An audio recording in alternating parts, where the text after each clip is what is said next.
Well, hello again from Tracking the Blood Trail for Christ Ministries. We're continuing this series of Bucks on the Wall.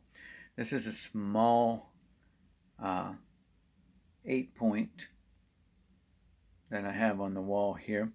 This buck was harvested in Texas, and it is just a neck mount. It's not a shoulder mount. Probably wouldn't have mounted it except for we mounted it for my grandmother.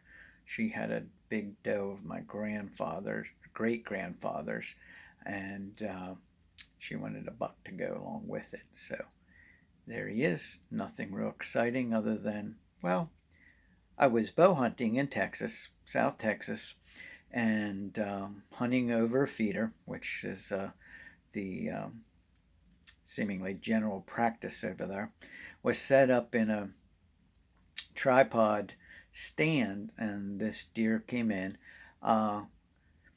Because their bodies in this particular region of Texas are thin, they're smaller bodies, that his antlers looked a little better than they were.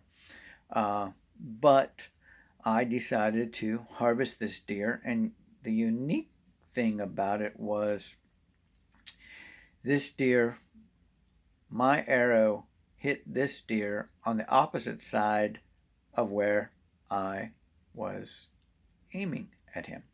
You say, what? This deer was so seemingly calm, but must have been shot at or spooked before, that when I drew back, he's still feeding.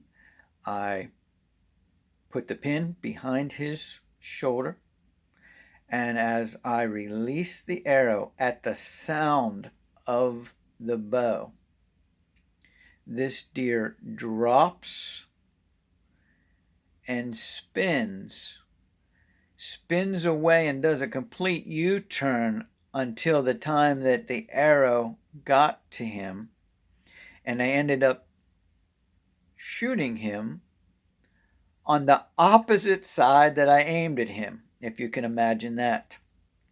And so he came in, he was broadside, his left shoulder facing me, aimed behind that shoulder, and at the sound of the shot, he drops, spins, and my arrow enters right behind the shoulder on the right-hand side of the deer. And who said they're not fast? The reaction time of a deer almost got this deer out of Dodge and not harvested. But he should have turned the other way or ran straight forward.